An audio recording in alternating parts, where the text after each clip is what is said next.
Welcome to Sambhashana. My name is Nilima. Every week we present interesting conversations with diverse personalities across industry. For this week, I'm delighted to have Ganesh Vancheeswaran, a catalyst for people's self-expression across mediums and media formats. A coach who has helped people build strong personal brands, who stands out from the crowd and grow with their business. A book coach, an editor, a writer, and a voiceover artist. Through his work, Ganesh has helped startup founders, consultants, trainers, coaches, speakers, and organizations to take their value propositions, stories, knowledge, and other messages to a great target audience. Ganesh's book, The Underrated CEO, Fascinating Stories of Young Indians Who Became CEOs in the 20s, has enabled him to meet entrepreneurs and present his stories to the world. Ganesh is a free spirit who loves traveling, trekking, music, movies, conversations, silence, and absurd humor.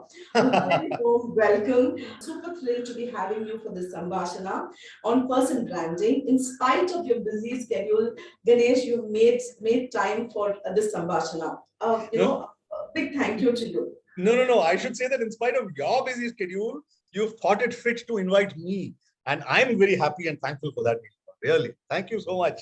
Very generous of you to say that. Okay. Now, Ganesh, you've been helping a lot of startups and entrepreneurs. What has been the journey so far? My journey in a nutshell is I started off in an advertising agency. I worked in the corporate world in the area of branding and communication for about 15 years. And then in between that, I jumped ship. I struck out on my own to set up a consulting firm with a friend. And then 2 years later, the market tanked. People cut budgets because the stock market tanked at that time. Then we had to go back into the employed mode. And I think about 6 years back, I finally said enough is enough. And I now need to make my dreams come true. So I struck out again as an entrepreneur about 6 years ago. And from then on, I have been whatever you just summarized me as. So yes. In a nutshell, that's been my story. How did the idea of this person branding emerge? See, the fact that I've been in the branding and communication line helped, okay? Because like I said, that was my avatar, that was my specialty when I was working in the corporate world. So working with brands, helping build them, help position brands, product brands, organizations, service brands, and also help them communicate. The love for that and the knowledge of that was already there, okay? So when I said, let me do something on my own, when I decided to become an entrepreneur, I continued consulting with organizations and I consult with them even today in the area of brand building, brand strategy and all that. Then I realized in the last 3 years, maybe 4 years, that increasingly, Nilima, a couple of trends, okay, let me just identify or tell you a couple of fundamental trends that I noticed. Yes. One is that more and more people are striking out on their own. They are becoming entrepreneurs. Yes. All right. So this whole digital economy, digital gig thing has taken off in the last 3-4 years. Yes. Yes. Because of that, many people who were in the employed mode, full-time jobs in the corporate world have left and become writers, content creators of different kinds, consultants, trainers, etc. Right. So that's an increasing trend. Number one. Number two is I also see huge clutter on all online media. Yes. That means, the number of websites out there, the number of people chattering out there, social media chatter, online advertising, you name it. Yeah. Any kind of very cumbersome, these days. Yeah. It's too much out there. Correct. So I noticed the clutter of information and clutter of communication especially in the online world. Yeah. So when I put these two together, I realized that starting now, and going forward, there is going to be an increasing need for these independent professionals, for all these entrepreneurs, gig economy workers, freelancers, I call them independent professionals, to stand up and make a statement for themselves, to stand up and be counted among thousands of other professionals in the same field. So I said, which means it's important for them to build an identity for themselves, a professional identity. And that is where I got this germ of an idea. Oh, that's brilliant. Thank you so much for sharing this. I really like what you said. Make a statement for yourself. That's right. very catchy. Right. And you know what happened? So then from once I understood these trends, once I just mulled over them, it was a matter of putting two and two together. And then I got 5 or 10, or I don't know what I've got. So my love for branding and communication was already there. Like I said, I had already by that time spent about 17, 18 years helping brands, company and product and service brands. I just said, why don't I now help people build their brands? So the principles are largely the same, but they require some modification. But I've just customized the whole approach to help individuals, professionals build their own brands. Okay, I asked this question to you before as well. Well, again, it's so nice to hear you explaining this so well to me. I'm always curious, why is it called person branding and not personal branding? Oh, that question. Yes. I know most of the industry, in fact, all of the industry, I think, has been calling it personal branding for the last, any number of years, 10 years. It's a nascent discipline across the world, and especially so in India. In India, we're still lagging behind certain other countries in this whole discipline. Its understanding, its practice, its implementation. So it's just been called personal branding. I'll tell you, I think where it came from is because versus the background of branding for products, services, and organizations, that has been the history of branding, right? For the last 150, 200 years, branding has only existed in an organizational or product or service format. So when people started thinking of branding themselves or branding individuals, they wondered, what do we call it? So because it is to brand a person, it became personnel. They started calling it personnel. But to me, there are problems with calling it personnel, because just step back and look at it as an English word, Nirma. Yes. What does personal mean? How do you and I use the word personal in our daily communication? We say personal for, in one context is, that's a personal matter, or that's a personal preference. That's a personal, opinion. So we use personal when we want to say that it can differ from you to me to somebody to somebody. Yes. It really is very subjective, correct? That is one area, one context. The other context is when we want to talk about something that's private, right? These are personal matters. Let's not talk about them. So that's another kind of context, right? But this branding of individuals, branding of professionals, startup founders, whoever they be, what are we talking about? There's nothing personal in any of this. It is out there. It is in the professional world. It is for people to see and acknowledge. And it is to get you more business, more followers, more audience. So there's nothing personal about it. So I'm also an editor and a writer. So it helped that I have a finer sense of the English language. So it is, what are we doing here? We're just branding a person, correct? Okay. We're branding Nilima, we can brand Ganesh, we can brand somebody else. Yes. So it's just about branding a person. Therefore, I decided to call it person branding. How beautifully put it, and I just want this message to be, out there, that's the reason I asked you this, okay? Now you've explained to us so beautifully, why is it important, and when you say a person branding, what does it mean for a common man or a professional who's starting a career? What does it mean, for a person branding? I spoke of those two fundamental trends earlier, remember? Yes. When in one of those earlier questions. I just want to touch upon them again, because that forms the basis of my answer to this question also. Yes. Exploding gig economy, many people, especially after the pandemic, resigning from companies and, deciding to pursue their dreams, deciding to assert themselves and what they want to do. So charting their own paths, all right? So they are all becoming independents in some sense or the other. And by independence, I mean either as individual professionals in any area, graphic design, architecture, content writing, YouTubers, whatever that be, right? Or coding or anything. Or they could be setting up companies, right? As becoming startup founders. When this trend is increasing, and I can see it increasing more and more the years to come. That's one. The number because of that, also there is increasing clutter, right? We spoke about that. So when you take these two together, it means that whoever is in the market today offering certain services to anybody else needs to stand out from the crowd.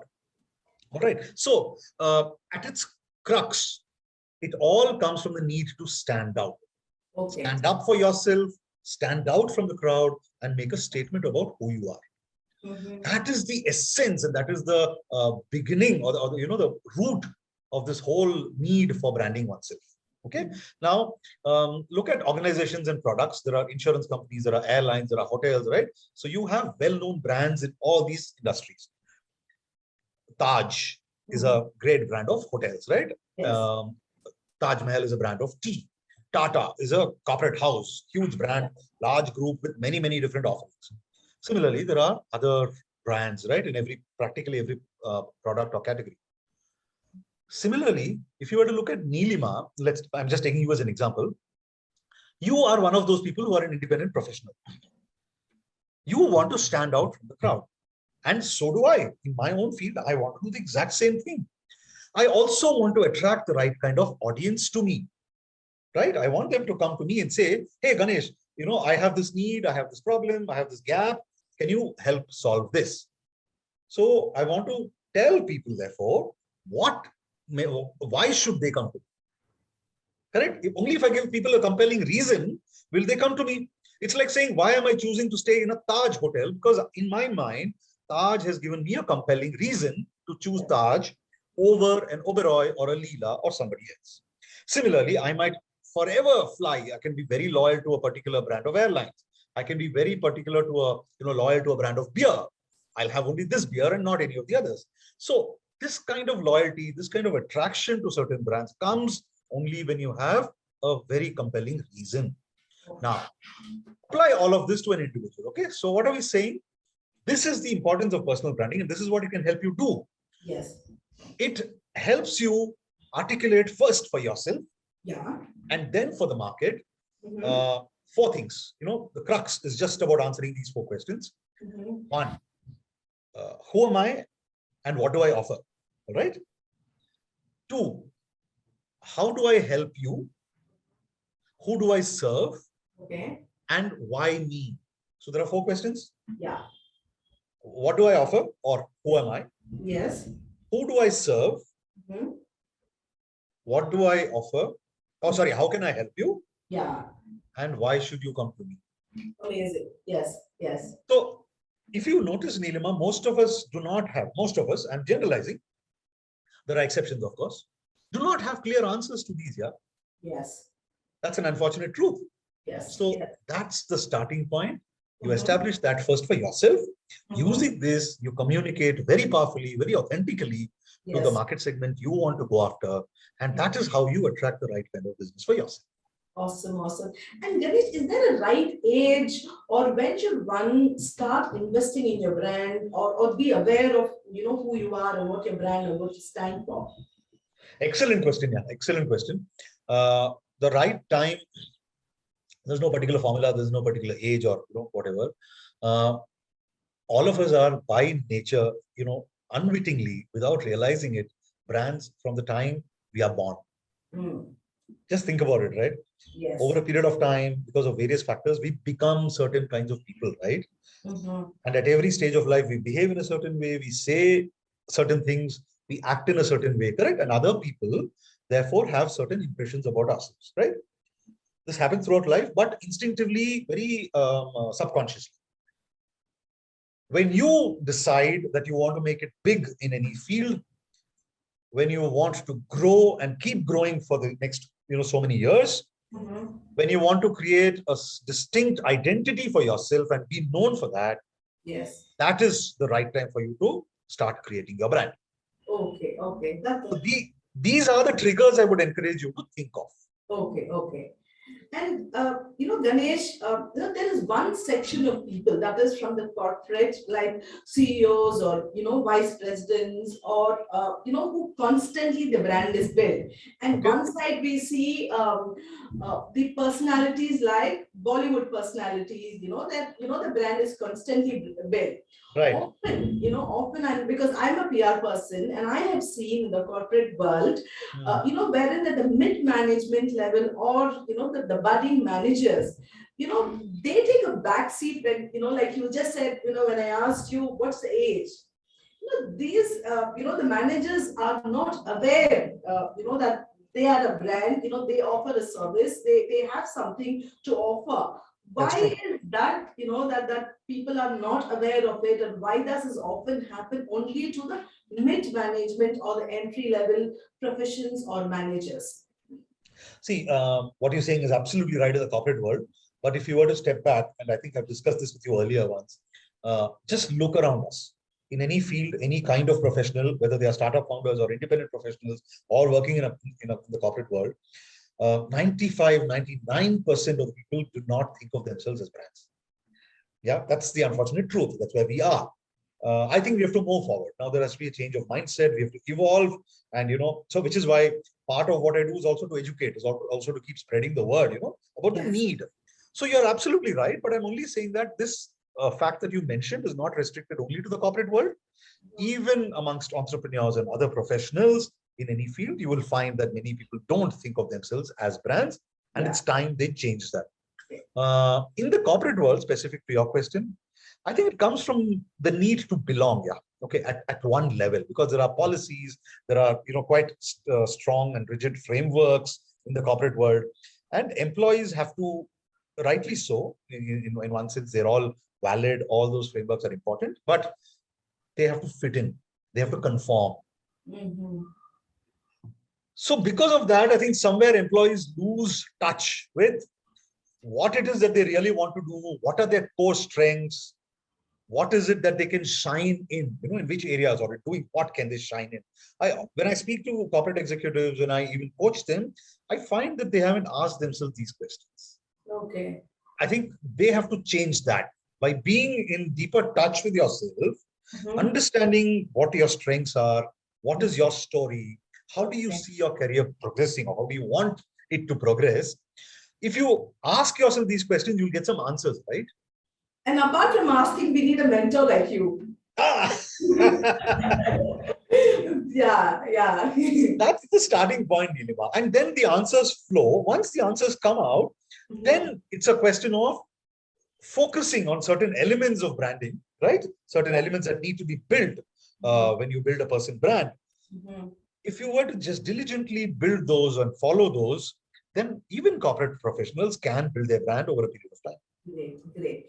And you've known, for the last 16 years, I've been in the industry, and I have built, constantly empires for other people, built thought leadership for CEOs, and done various things, on the brand building aspect.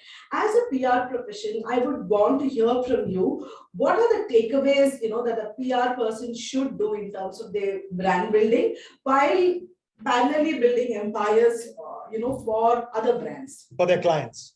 Yes. Hmm. Specifically, see, because the reason why I would wanted to ask, per se to the PR person is where I realized, and that's the reason I reached out to you. We get hit, okay? We are constantly doing this for others, putting ourselves at a back seat, Right. And I want this, as a takeaway for the PR fraternity, wherein hearing from you would be a great, value add, for the PR professionals. Super. Okay, good. At the core of branding is, at its core, branding is about creating perceptions. All right. What are perceptions? Perceptions are nothing but impressions, opinions. What do people think of you? Yeah. The answer to this question that's perceptions. Any branding effort for any professional in any field at any point of time is about creating these perceptions, the right perceptions, and maintaining those perceptions. All right. So you must create the perceptions first and then nurture them, strengthen them. And it's a lifelong process. Branding and brand cultivation never stops. Yeah.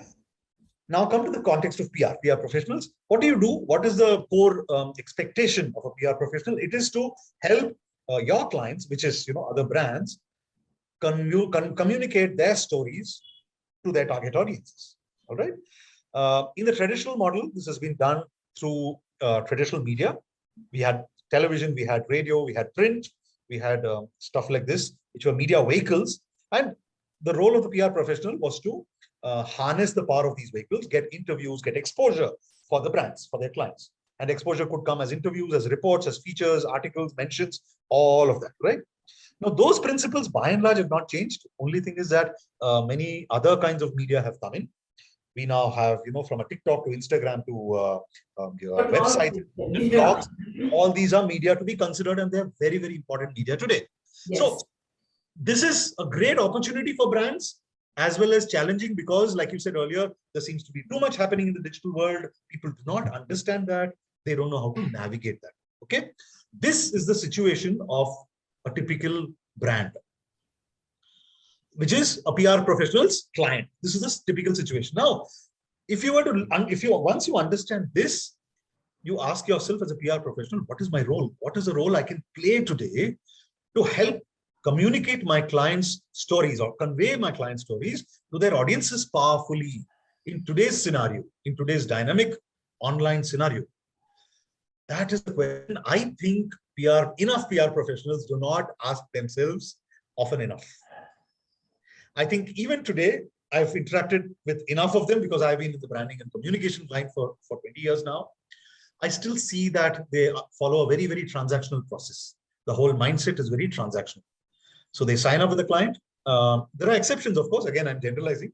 So you sign up with a client, you say, how many exposures can I get them? How many features article can I get on for them? How many radio mentions? Blah, blah, blah, blah. It becomes a checklist, Neelima. I think PR professionals have to step back, look at these fundamental questions or points that I laid out earlier, ask themselves a question of what is my role fundamentally, strategically for my client as a PR professional, understand the media stories and the media dynamics that are happening around them, and look at themselves strategically. If you were to build a story around yourself and your whole brand promise, I call it the value proposition, right? At the core, what is a brand? A brand is a value proposition or a promise. If PR professionals can build their promise the way I've just explained now, I think they'll be in a far better position. Okay. So while parallelly building for your client, you can also build it for your brand by looking at your own value proposition. That's right. You nailed it. That's right. Okay. And we spoke so much and you took us in depth. And now can you tell me what are the ways that one can build the brand apart from the social media? What are the elements that one should keep in mind while building the brand? Okay, quick recap of what I said earlier. The outcome of this exercise when you brand yourself as a person is to answer those 4 questions very powerfully, very authentically. All right. Which is, what do I offer? Who do I serve? As in, what are my target audiences? What market segments do I want to serve? Or do I want to focus on? And how can I help them? All right. And finally, why should they come to me? Why should they sign me up? So the process of understanding a brand and articulating it is a kind of multi-step interactive kind of process. And ultimately, these are the 4 questions that we answer in one way or the other. Is there a medium, Ganesh, that one can, put this message across? Are there, because in PR, like as you said, these are the various tools that we call it as a PR tools, that publications and all that stuff. For a person brand, is there a way that we can articulate this message? You can, but before that, let me just complete answering the earlier question. I haven't done that. I'm sorry. Yeah. And I'll take this after. Okay. So those are the 4 questions, right? So let me tell you the elements of a brand, right? And therefore, these are the elements that when I work with clients or anyone works on their personal brand, these are the elements that they have to nail down. And the process, so I'm just giving this to you in a simplified manner for lack of time. But the process is very scientific. It is interactive. It involves a lot of powerful questioning. It involves a little bit of research into the market, because people may not have done that. So when you're embarking on this process, when you begin to build a brand, it's great to do some research about the market, your category, the industry in which you are in. It's great to talk to a few clients, understand what they think about you. What are their perceptions about you? So there are these steps that are built into the process. All right. The core elements that we detail out at the end of the process are your root strengths as a brand. Okay. What are the powerful trends in the category or your industry that you want to tap into? What is the profile of your desired target audience? What is an insight? Some of the insights about them. By insights, I mean some of the key dynamics, their state of mind. It could be a problem that they're facing. Some truth about your target audience, right?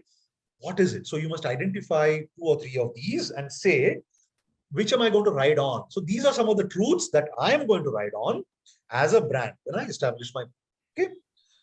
Then comes, what are my values? What are your core values as a brand, as a professional? Identification of this is critical. What are your values? What is your belief?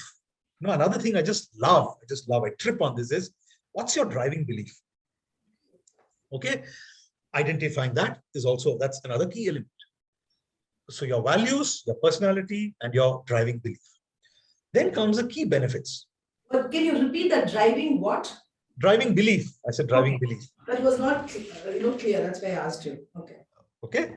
And then you come to the key benefits. So when someone works with you, when someone hires you, how are they going to benefit from that process? How are they going to benefit? 2 or 3 core benefits. Then you come to where is the credibility coming from? See, so far you've said that I want to work with this target audience. This is my driving belief. These are my values. These are the core benefits, etc., etc. But if someone asks you for credibility, what's the source of your credibility? You need that also. So there is something called reasons to believe. When you go out and put out a statement as a brand, there have to be reasons to believe, right? So you have to look at that and say, what about my career? What about my track record? What about me gives me those powerful reasons to believe? So, yeah. All right. And finally, you come to your essence or your value proposition. So ultimately, you summarize all of this and say, therefore, as brand Ganesh, as brand Nilima, as brand somebody else, this is the value proposition. Awesome. In other words, this is what you can expect. Yes. That's this. These are the core elements of a brand. There are some add-ons. So once you finish nailing these or detailing these elements, we then look at the tone of your voice. How are you going to communicate? See, we all have a certain personality. We are wired a certain way. We therefore behave in a different way. Correct? We have our own ways.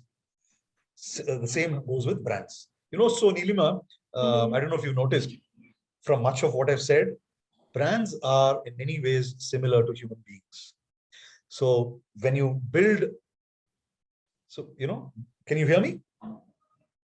Did you get that? Hello? Yes, I can hear you. So brands are very similar to human beings, so there are overlaps about how we speak about brands and how we speak about human beings.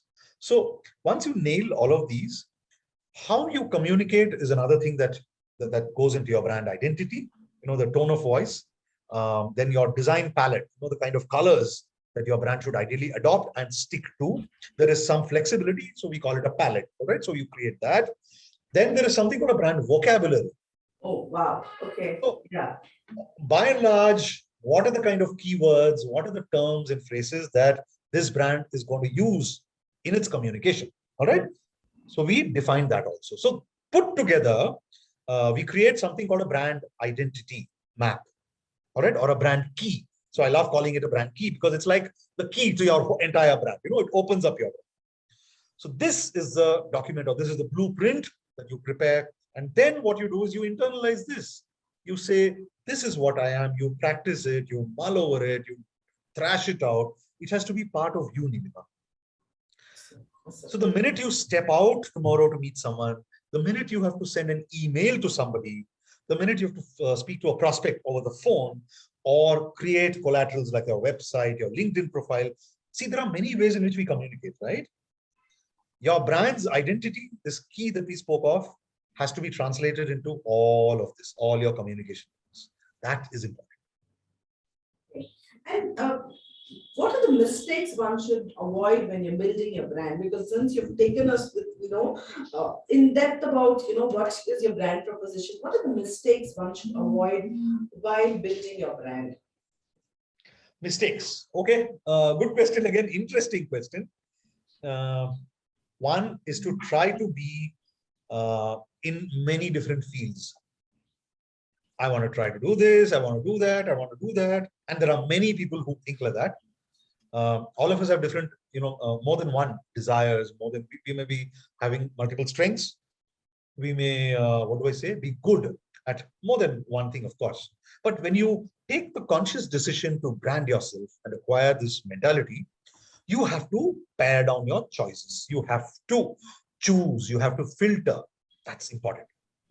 So don't try to spread yourself too thin. Don't try to get into too many things and then say, I want to build a brand comprising of all of these things, because then it gets confusing. It gets very unwieldy, and the market is not going to get a clear picture of who you are. They can't build clear perceptions. All right. And that confusion will instantly transfer itself to the market. So that's one. Number two is, whatever you choose to do, identify what I call a niche. Okay? Identify a particular service or one or two things that you want to do. You can move up to 2 or 3 things that you can offer, but there has to be some thread of continuity between them. If you can't find that thread of continuity, you can't build a focused, sharp brand. So it's better to just focus on one thing. I'll give you my example. You read out in my intro that I'm a book coach and editor. I'm a person branding coach. I'm a writer, and I'm a voiceover artist. All right. So at first glance, or when you look at my website, when you hear an introduction like that, you will think that I'm in, oh, wow, all 4 disparate things, How does this guy manage it? So at an operational level, how I manage it is a different point altogether. But conceptually, there is a very strong common thread. And that is the thing of self-expression.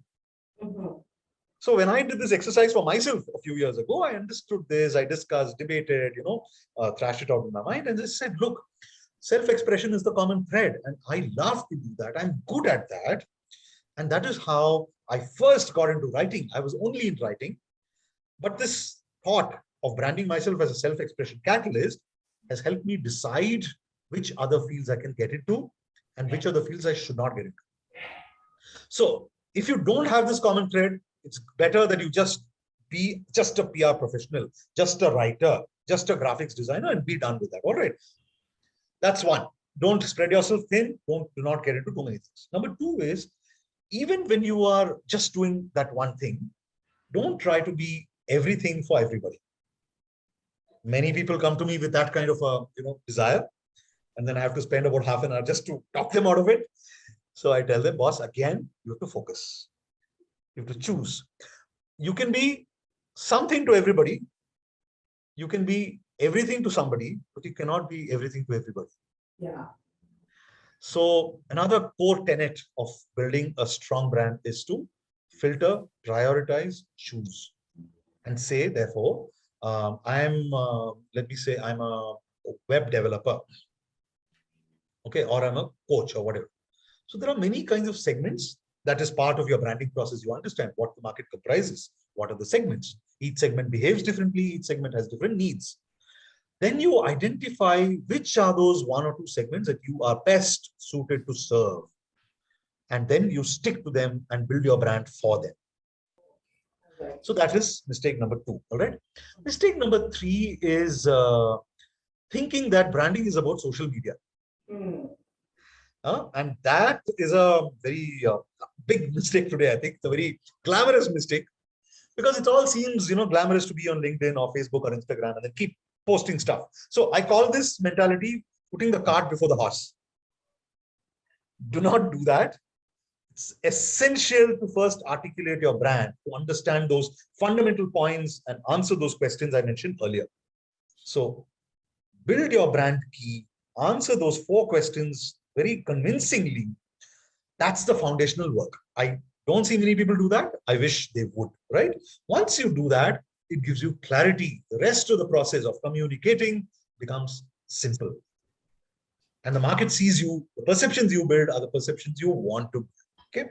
So these are, I think, the top 3 mistakes I can call out, and with my suggestions for how to avoid them or how to correct them. Thank you so much, and I'm so glad you kind of put this across, very well. And coming back to the point, when I really like the way you said glamorous, with the social media, I'm like, we often see that the brand engagement on social media is very cumbersome, as we all know, and everyone are in the race of the numbers. I just want your views on what you have to say on the social media branding, the way it is catching up this trend. Just as a conversation, I just want your views on this.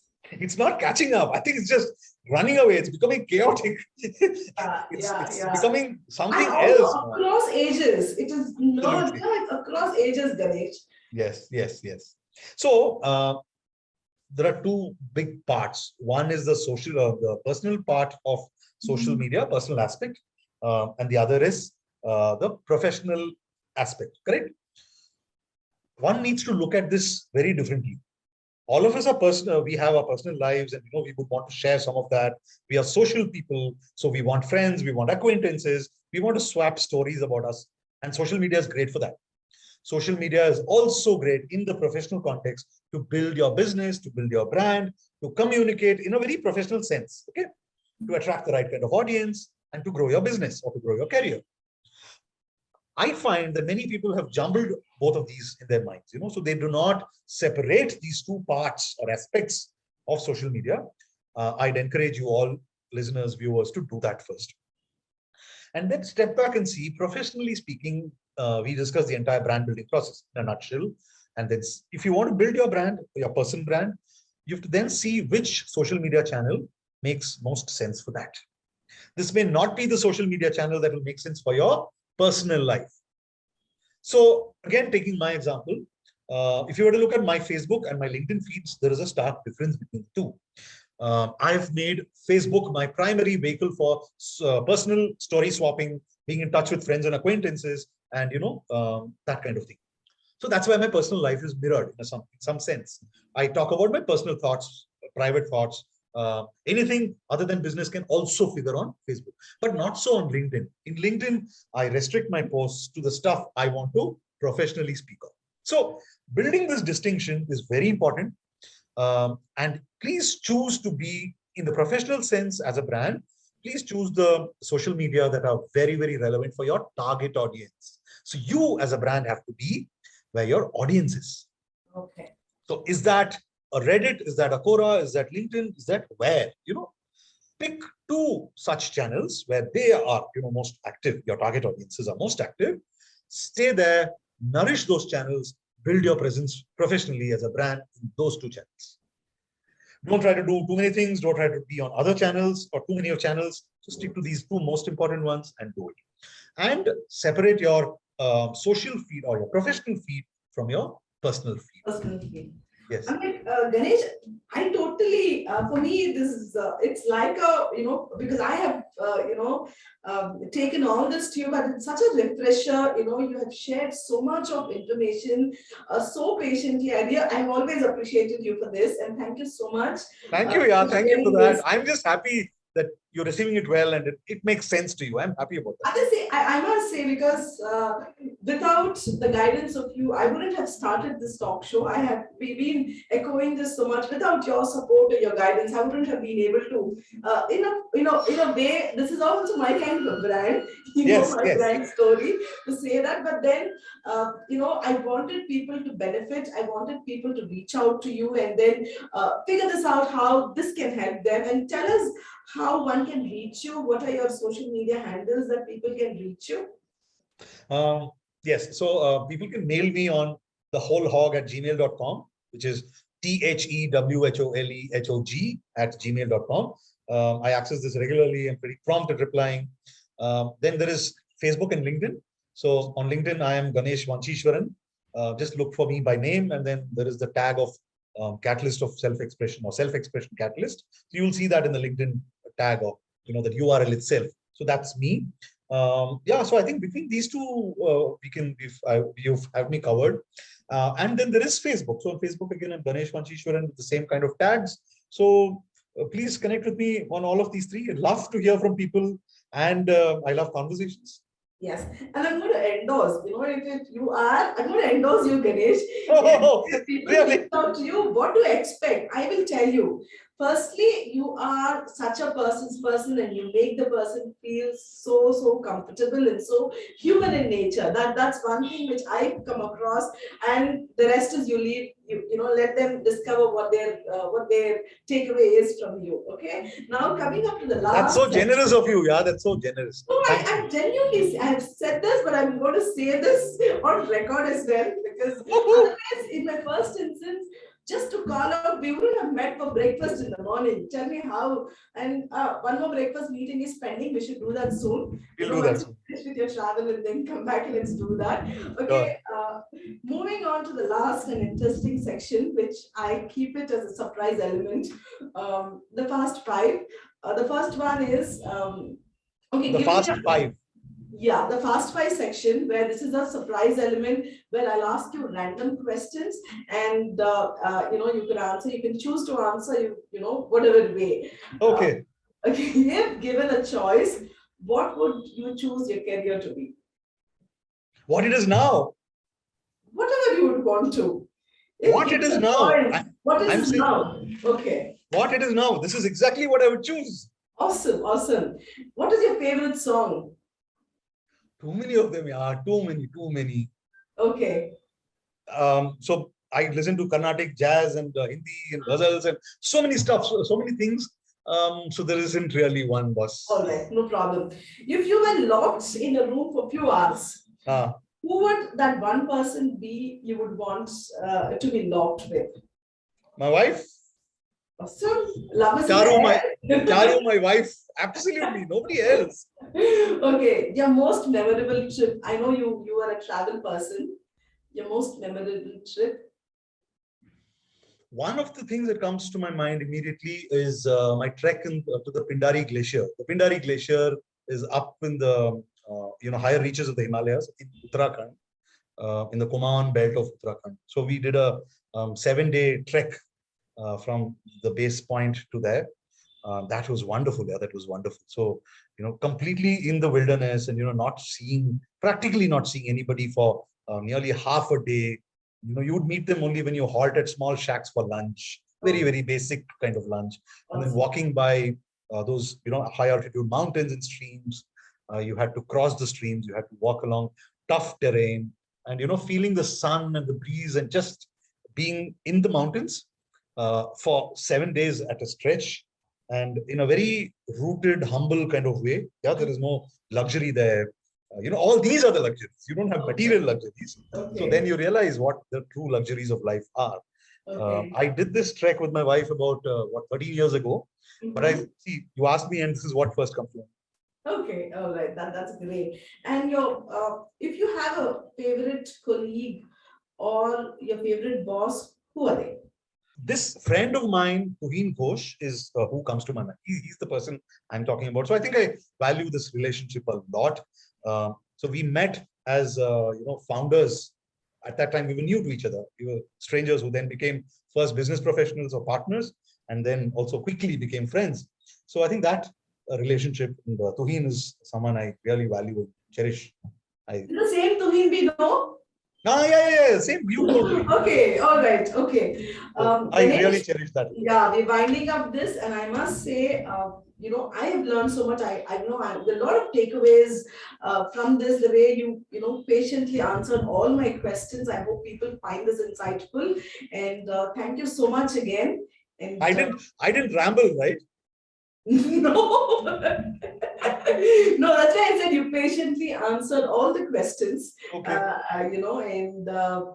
Thank you so much, Ganesh. I hope you had fun having a Sambhashana with me. I did, yeah. Thank you so much. And I'm happy about this concept, the fact that you've launched it, the fact that you are interviewing different kinds of people. And I think I'm so happy for you, Neelima. And I wish this chat show all the best. Thank you. And thank you. I just had a great time. Thank you, Ganesh. Thank you. We'll see you the other side. Yeah. Yes, ma'am. Bye. Bye.